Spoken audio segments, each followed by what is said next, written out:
তো বস, এখন আমরা এই ভিডিওতে কথা বলবো প্রদীপ রঙ্গনাথন অভিনীত ডুড ছবিটা নিয়ে, যেটা নেটফ্লিক্সে চলে এসেছে হিন্দি ডাবিংয়ের সাথে। আমি ছবিটা দেখলাম, তো কেমন লাগলো এই ছবিটা। প্রদীপ রঙ্গনাথন, তাকে আমার ভীষণ ভালো লাগে এবং তার লাস্ট দুটো ছবি লাভ টুডে এবং ড্র্যাগন। লাভ টুডে আমার খুব ভালো লেগেছিলো, ড্র্যাগন আমার হেভি লেগেছিলো। ড্র্যাগনের গল্প, ছবিটা যে জায়গাতে পৌঁছে যায়, ছবিটা না আলাদা একটা ইম্প্যাক্ট ক্রিয়েট করতে পারে। এবার এই যে ডুডেও সে একরকম ক্যারেক্টার করছে, এটা কিন্তু আমার মাথায় এসেছে যে একরকম ক্যারেক্টার করছে এবং এটা নিয়ে আমার বলার আছে অনেক কিছু। কিন্তু যদি ছবিটা এন্ড অফ দ্য ডে ভালো হয়ে যায়, তাহলে আর কিছু বলার নেই। এবার এরকম একটা এক্সপেকটেশান আমার সেট ছিল, সেটা কি ফুলফিল হলো? ডুডের থেকে তোমরা ড্র্যাগন বা লাভ টুডের মতো কিন্তু এক্সপেকটেশান রেখো না। মানে আমার এক্সপেকটেশান ওই লেভেলেই ছিল, কারণ এই ছবিটা প্রদীপ রঙ্গনাথনের ফিল্মোগ্রাফিতে বাদবাকি ছবিগুলোর তুলনায় দুর্বল। এই ছবিটা এন্টারটেনিং ছবি, তুমি দেখলে ভালো খারাপ দিক রয়েছে, হাসলে কিছু জিনিস মনে হলো ইমোশনাল করেছে, খারাপও লাগতে পারে কিছু জিনিস, এরকম একটা ছবি। কিন্তু ড্র্যাগনের লেভেলে বা লাভ টুডের লেভেলে কিন্তু ডুড কখনোই নেই। এখানে প্রদীপ রঙ্গনাথনের যে ক্যারেক্টার, যার হিন্দিতে নাম করেছে গগন, অরিজিনালি নাম ছিল আগন। তো গগন, তার জীবনে মেয়েরা আসে, কিন্তু তারা তাকে কারণ ছাড়াই ছেড়ে চলে যায়, বিয়ে করে নেয়।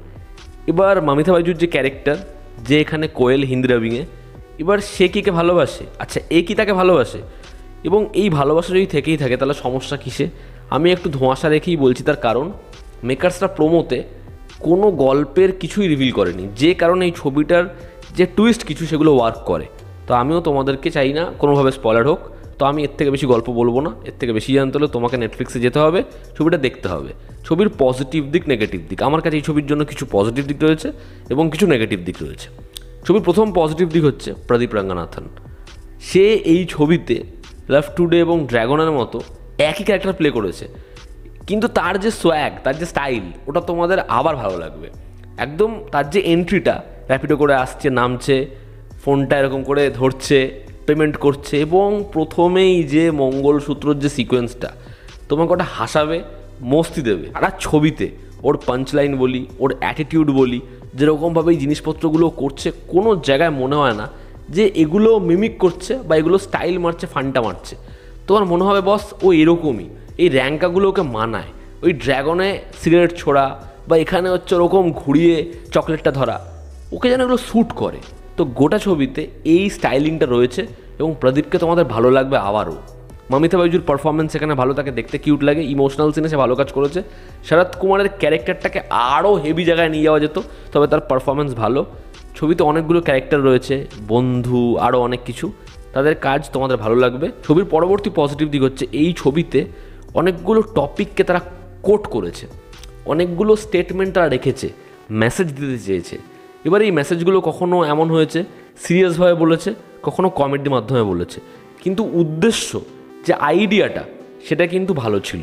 এবং ফার্স্ট হাফে সেগুলো ধরো টুইস্ট আকারে আসছে, সেটা কিন্তু ওয়ার্ক করছে। ওই যে জায়গাটা, ওই পর্দা লাগানোর পর ওই যে জায়গাটা, সেটা তোমাদের মস্তি দেবেই, ঠিক আছে, ওটা ভালো লাগবেই। তো সেটার মধ্যে এই টুইস্ট অ্যান্ড টার্ন ফার্স্ট হাফে যেগুলো আসে, মজার, ভালো লাগে, এবং ছবির গল্পের মধ্যে না কিছু না কিছু হচ্ছে। প্রদীপ রঙ্গনাথন এরকমভাবে আমার মনে হয় স্ক্রিপ্ট চুজ করে, যেই ছবির গল্পগুলো সেগুলো কিছু না কিছু 20 মিনিট 30 মিনিট অন্তর অন্তর সার্ভ করছে। এবং এই ছবিটার ক্ষেত্রেও ঠিক সেইভাবেই ছবির স্ক্রিন প্লে হেঁটেছে। আমি বললাম সেটা ড্র্যাগন লাভ টুডের মতো নয়, কিন্তু সেটাও কিন্তু এই ছবিটা হওয়ার চেষ্টা করছিল। ছবির পরবর্তী পজিটিভ দিক হচ্ছে এই ছবির মেকিং, সেটা খুব শার্প, খুব ছিমছাম, এবং এই ছবির গান সেটা ভালো। ব্যাকগ্রাউন্ড স্কোর সেটা নিয়ে আমার ইস্যু রয়েছে, বাট ছবির গান ভালো লাগবে। ছবির কমেডি সিনস ওয়ার্ক করে, ছবির কমেডিটা ওয়ার্ক করে লিটারেলি। হিন্দি ডাবিং শুনলেও তোমার জন্য কমেডি ওয়ার্ক করবে। তো ছবিটা তোমরা একবার দেখো, তোমরা এন্টারটেনমেন্ট ডেফিনেটলি পাবে। ব্যাস। এবার যদি ছবির নেগেটিভ দিক বলি, ছবির প্রথম নেগেটিভ দিক হচ্ছে এই ছবিটা সেকেন্ড হাফে, মূলত শেষ প্রায় 30-40 মিনিটে ছবিটার মধ্যে যেন খুব তাড়াহুড়ো শুরু হয়, যে ছবিটাকে যেভাবেই হোক এবার শেষ করতে হবে। মানে সেখানে টাইম লাইন যেভাবে জাম্প করছে, ঘাপ ঘাপ জিনিসপত্র হয়ে যাচ্ছে, আমার ক্ষেত্রে সেটা দেখার সময় মনে হচ্ছিলো খুব রাশড ফিল হচ্ছে। এবং সেখানে একটা খুব বড় করে ইস্যু হয়, সেখানে আর কোনো ফিলিংস, ইমোশনাল সিন, ওগুলো ওই লেভেলে যেন ডেপথই রাখছে না, যেটা সমস্যার।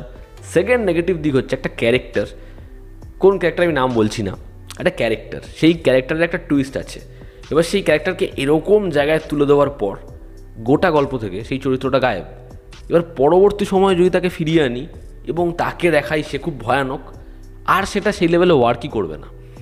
একইভাবে এখানে একটা ক্যারেক্টারের একটা লাভ লাইফ রয়েছে এবং সেটা নিয়ে একটা ইমোশন, সেটা নিয়ে একটা কষ্ট, এটা ফিল করতে হবে।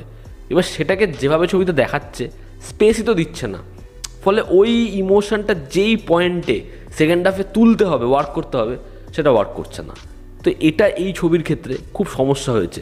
ফার্স্ট হাফে যে জিনিসপত্রগুলো সুন্দর করে ওয়ার্ক করছে, সেকেন্ড হাফে সেগুলো ওয়ার্ক করছে না, কারণ সেগুলোতে আর সময় দেওয়া হয়নি, আর জানি নেই সেগুলোতে। আয়ুষ্মান খুরানা লকডাউনের আগে তার কেরিয়ার গ্রাফটা ভাবো, সে একরকম চরিত্র চুজ করে যাচ্ছে এবং ওই কন্টেন্টগুলো অডিয়েন্স দেখা পছন্দ করছে। ছবি হিট, সুপারহিট হয়েই যাচ্ছে, যাই ধরছে তাই শোনা। প্রদীপ রঙ্গনাথন যদি এখনই যেরকম ধরনের ছবি করছে সেই ক্যারেক্টার থেকে বেরিয়ে গিয়ে অন্য কিছু না করে, তাহলে কিন্তু সমস্যার। তার কারণ এই যে নিজেকে রিপিট করা, এটা আমার মনে হয় যে অডিয়েন্স একটা টাইম অবধি নেবে, তারপরে এই রিপিটেশনটা কতদিন নেবে।